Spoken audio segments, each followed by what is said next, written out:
Hi everyone, hope you are doing well.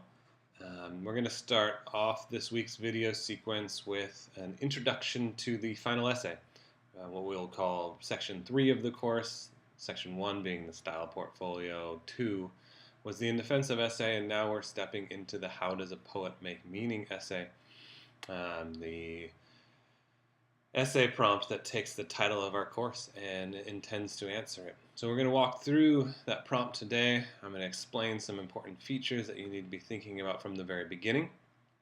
And then we'll move on to a couple other videos this week that unpack the prompt more specifically and the prompt sequence. But yeah, main objective is just to make sense of the prompt as best we can. So I'm going to put it on the screen, walk through it, and the important features, and we'll go from there.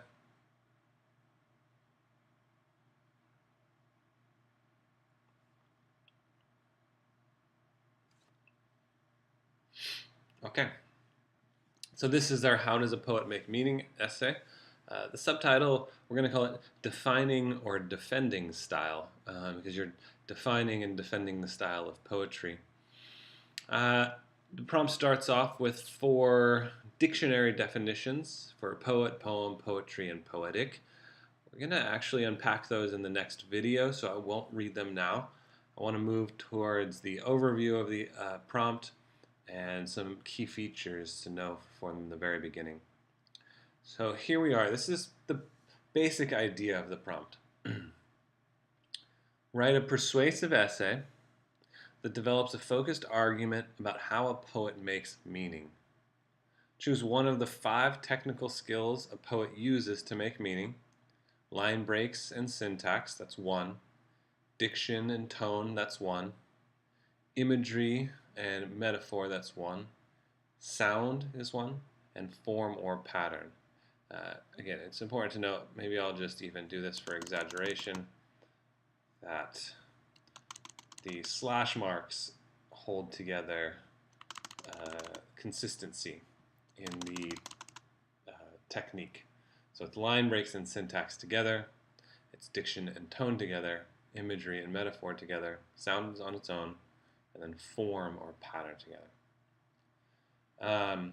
So let me start, because I ended mid-sentence. Choose one of the 5 technical skills a poet uses to make meaning, and attempt to persuade your audience to understand poetry from a new perspective.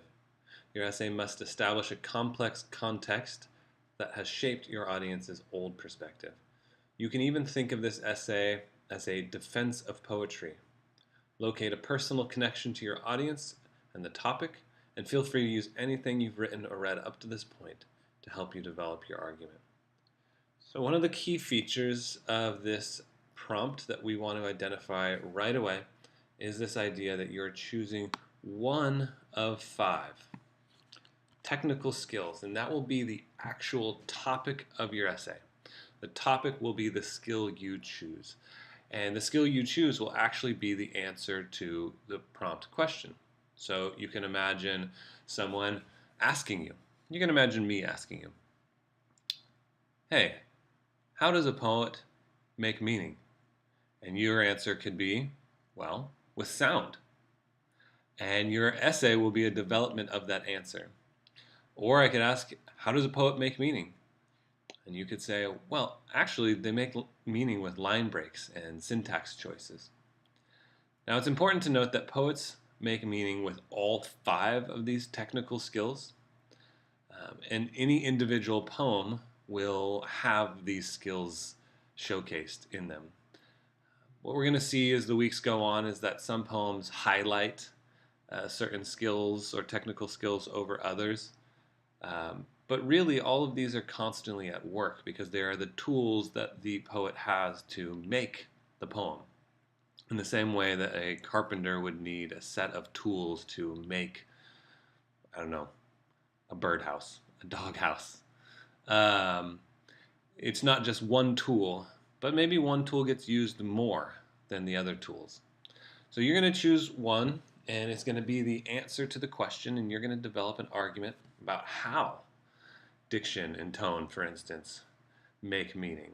You're going to have to define what diction and tone are, how they work, give examples of it, and then, of course, build up to an analysis, which we'll talk about in just a bit.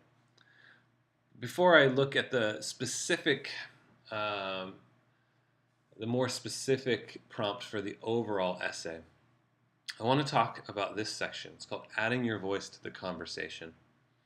And this is an added element that we're going to consider in this essay as opposed to the indefensive essay. And what you need to consider is that poetry, defensive poetry, essays that look at each of these individual skills, they've been written for a long time. Poetry is one of our oldest art forms, and it's been written about for just as long. Criticized, praised, defended, all these different things, explained. And there's this ongoing conversation, we'll call it, where many other writers, like Mary Oliver, like Edward Hirsch, like Kenneth Koch, those are the authors of some of the essays we'll read, they have all shared their point of view or their argument or their definition or their ideas about what poetry is and how it works. And so I want you to consider that you're joining a bigger conversation that's going on, a conversation that many people have had before you, are currently having, and will continue to have after you left. And so what that tells me is that there's this responsibility on you to argue well and to add your opinion, point of view to the conversation. But it also tells me that you have other people's opinion out there, like Mary Oliver, Kenneth Koch, etc., to learn from and to respond to, and maybe to even quote, which is going to be an element of this essay that's new. So this isn't like the indefensive essay where you're just writing about something you love. You don't need to consider anyone else's opinion or thoughts about it. You just think it's a pleasure, and you described it to show how pleasurable it is. But now you're joining a conversation where people have opinions, they have ideas, they have arguments that might be useful to you as you develop your own. So that's what I mean by joining the conversation. There's other people talking about this, and you want to engage with them. And we'll talk about how to do that throughout the process. One of the key features, I'm going to go down to the full draft part, and we'll start with this, even though we're going to have to discuss these exploratory drafts in a second. One of the key features of the essay is captured here. So let's read this and then talk about it.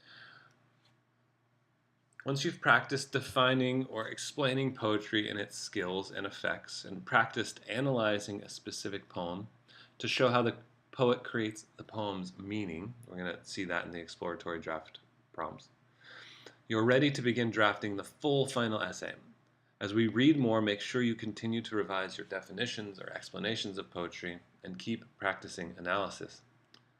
Your final essay does not need to focus on one poem only. You can make an argument about how a poet makes meaning and use multiple poems as evidence to support your claim. One of the key features of this essay is that the topic is the technical skill that you choose, so tone and diction, for instance, and that is a requirement. You can only write about one. You cannot write about all of them. You cannot write about two of them. You choose one only, and that is the topic of your essay. Another feature and requirement of this essay is that you choose at least one poem from our poetry packet or from any of the essays that we are going to read, and you analyze that poem to show how the poet makes meaning with the skill you're arguing for. So there will be the inclusion of and analysis of one full poem. Now this says you could use more than one, and we'll talk about how that might look throughout the process, but you have to use at least one. So there's your requirements: one skill focused on as the topic, and one poem as an example of that skill in action, and you will analyze to show your audience how that skill is working. So let's go to this full sequence of how we're going to approach this final essay. I gave you the overview first. I gave you the full draft or the full essay explanation to start, because I think it's important to start there. But then I want to work backwards and look at a couple of drafts that I'm going to have you do before you get into the full draft sequencing. So these are going to be what we call exploratory drafts. They're partial drafts. They're drafts where you practice maybe a skill that the final essay will use, but you won't write the full essay. And it's almost similar to you did the style portfolio before you did the indefensive essay. You're going to do the exploratory drafts before you do the full essay. So let's start with exploratory draft number 1. Read through it. I'm just going to read them to talk about why I'm doing this. And then the next essay the next videos will get into these prompts more particular. So, exploratory draft 1. It says, we've been close reading poems since the beginning of the quarter, and have talked about poetry and how poets create meaning. We will continue to do this in the coming weeks, but as a first step to the final essay, I'd like you to define or explain as much about poetry as you can at this point. You have the 4 dictionary definitions above to refer to, but you also have our class discussions, the Edward Hirsch reading and the Kenneth Koch reading. Your definition and explanation needs to be specific. Don't just repeat the dictionary definitions above. Instead, use them as a starting point to explain more.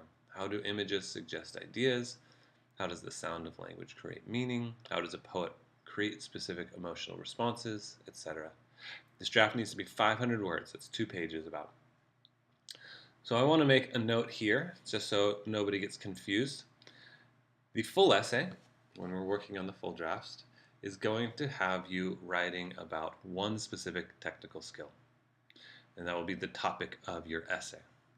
But I don't want to expect you to just choose one of the 5 technical skills randomly at the beginning of the drafting process and then set out to see what you can do with it. I want you to have time to think about which technical skill you'd write about and which one will help you build the strongest final essay. So in order to do that, I'm having you do this exploratory draft 1, where you're just going to explain and define as much about poetry completely as you possibly can. So this might mean giving definitions to and examples of each of the 5 technical skills. And the reason I'm having you do this is so that as you write about what you understand about poetry, what you've read about poetry, how you would define the 5 technical skills, it'll give you a chance to get a full picture of what poetry is about. And then from that place, then you can zero in on which of those skills you feel most comfortable and informed to write about. So that's where we're starting. In the exploratory draft, you're writing about all the technical skills. In the actual draft and full draft of the essay, you're only writing about one.